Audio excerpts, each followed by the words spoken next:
এই গাইস, কি অবস্থা সবাই? আশা করি ভালো আছেন। আপনাদের দোয়ায় আমি অনেক ভালো আছি। তো আজকে যাব আমরা যেদিকে কাজ পাই, আমরা সেদিকে যাব। যেদিকে কাজের ডিমান্ড করে, ডিমান্ড বলতে যেদিকে আর কি কাজের নোটিশ দেয় আমাদেরকে, যে এদিকে লোক লাগবে, এত লোক কাজ করতে পারো, সেদিকে যাব। দেখব কাজের কি অবস্থা এবং কাজের বিষয়ে ধারণা নেব।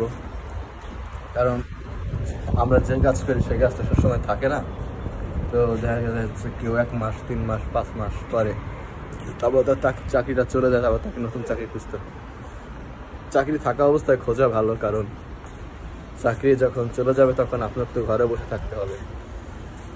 ঘরে বসে থাকলে তো হবে না। দেখি প্রবাসের মাটিতে একদিন ঘরে বসে থাকাটা মানে অনেক লস আমাদের কাছে।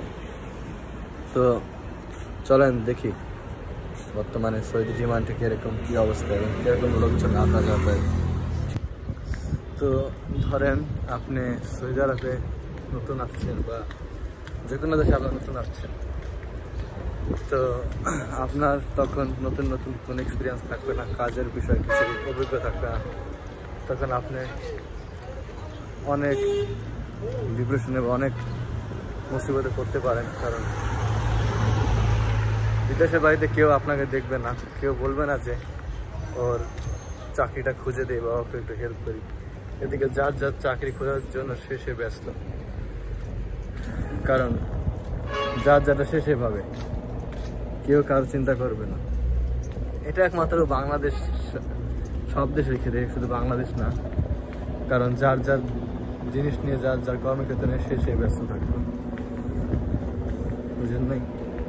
তো আমি তো নতুন আসছি, আলহামদুলিল্লাহ তখন অনেক ভালো আছি, নিজের চাকরি আছে, খাইতেছি, করতেছি। কিন্তু এরকমও লোক আছে অনেক দিন ধরে আসে, চাকরি পায় না, চাকরির অভাব, টেনশন, এতে করে তাদের হয় কি, তারা ডিপ্রেশনে চলে যায়, নানা মুসিবতে ভোগে। যে কোনো দেশে আসার ক্ষেত্রে আপনার প্রথম ধাপ হলো কাজ শিখে আসা।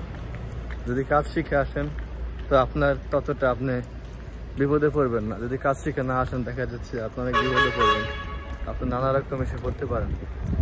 তাই শিখে আসেন, যে কিছু শিখে আসেন। কাজ, যে কোনো স্কিল আপনার শিখতে হবে, কারণ কাজ না শিখলে আসে বিদেশে আসাটা আমি বেকার মনে করি।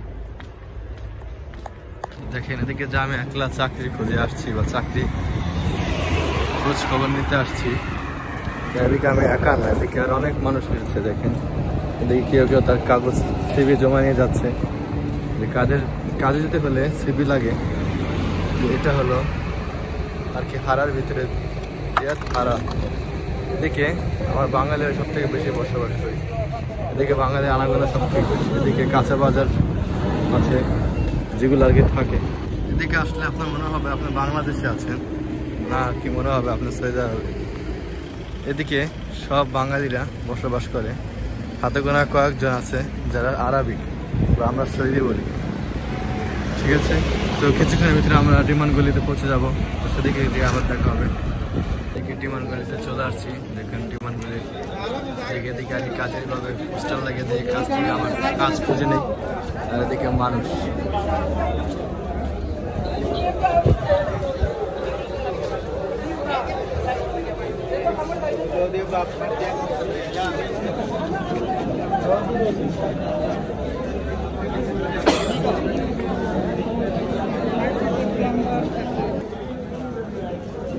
ম্যাডোনা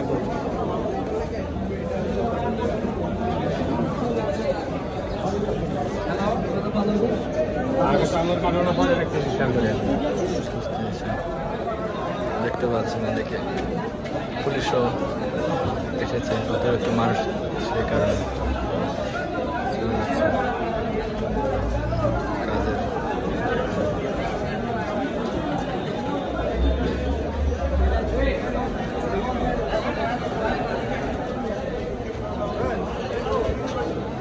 থেকে আপনাদের কাছে দেখেন এদিকে বাঙালি, সব বাঙালি বাংলাদেশ মানুষেরা কাজের সন্ধানে এসেছে।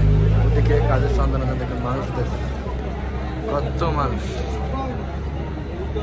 একজনেরও চাকরি নেই, চাকরি খুঁজতে দিকে এসেছে।